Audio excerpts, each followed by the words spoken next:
सिवनी जिले के लखनादौन विकासखंड के शासकीय विवेकानंद महाविद्यालय में हम खड़े हुए हैं। आपको बता दें, यह शासकीय विवेकानंद महाविद्यालय वही महाविद्यालय है जो कि पिछले एक महीने से चर्चाओं में बना हुआ है।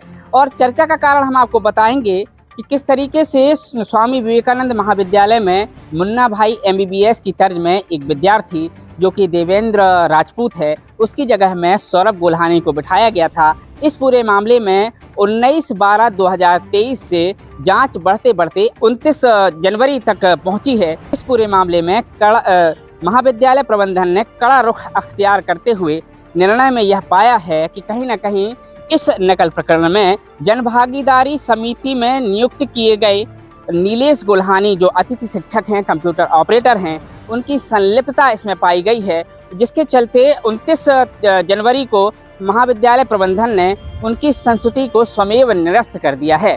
तो कुल मिलाकर यह माना गया है, उस आदेश को अगर आप पढ़ें तो उसमें साफ लिखा हुआ है कि देवेंद्र राजपूत और सौरभ गोल्हानी की गवाही से यह सिद्ध हुआ है कि नीलेश गोल्हानी कहीं न कहीं इस पूरे मामले में दोषी पाए गए हैं। अब सवाल यही उठता है कि जिस तरीके से सौरभ गोल्हानी और देवेंद्र राजपूत को आरोपित बनाते हुए भारतीय दंड विधान की धारा 419 और 420 की धारा लगाते हुए उन्हें जेल भेजने की कार्रवाई की गई थी, तो क्या वही कार्यवाही अब महाविद्यालय प्रबंधन लखनादौन पुलिस को लिखेगा?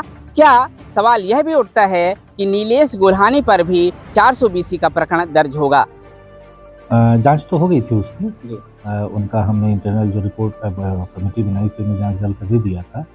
और हमारे उनके बीच में जो अनुबंध होता है उसमें 1 माह का समय की जो बात रहती है, उस समय सीमा के बाद भी नीलेश गोल्हानी महाविद्यालय 20 तारीख से आज तक अनुपस्थित थे।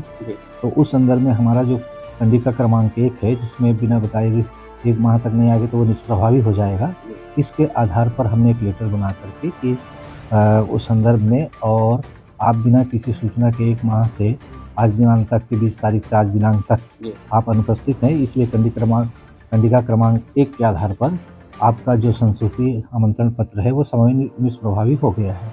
इसकी सूचना हमने डाक के माध्यम से उसको भिजवा दिया है। इसलिए सवाल यही हो रहा है इसमें कि जैसा बताया जा रहा था कि 2 लोगों की इसमें संलिप्तता है, सौरभ गोल्हानी, देवेंद्र राजपूत। तो क्या उन्होंने अपने कथन में कहा है कि नीलेश गोल्हानी भी उसमें संलिप्त है? हाँ, दूरभाष पर हमने देवेंद्र राजपूत से चर्चा की थी, तो उन्होंने कहा था कि नीलेश गोल्हानी साहब ने कहा था इसलिए मैंने किया था, ऐसा उन्होंने कहा। तो उसको भी हमने उसके संज्ञान में लिया है इसी आधार पर। हालांकि फिर भी हमने वो चीज़ को नहीं रखा। हम तो 1 महीना जो वो महाविद्यालय नहीं आए और नहीं आ रहे हैं, इसका मतलब कहीं ना कहीं कॉन्फ्रेंसी है, इसलिए फिर हमने वो और तत्काल उनका निष्प्रभावी हो गया है। भैया, आप बिना किसी पूर्व सूचना के किसी भी कार्यरत स्थल पे आप नहीं जाएंगे तो उसका संज्ञान तो लिया जाएगा।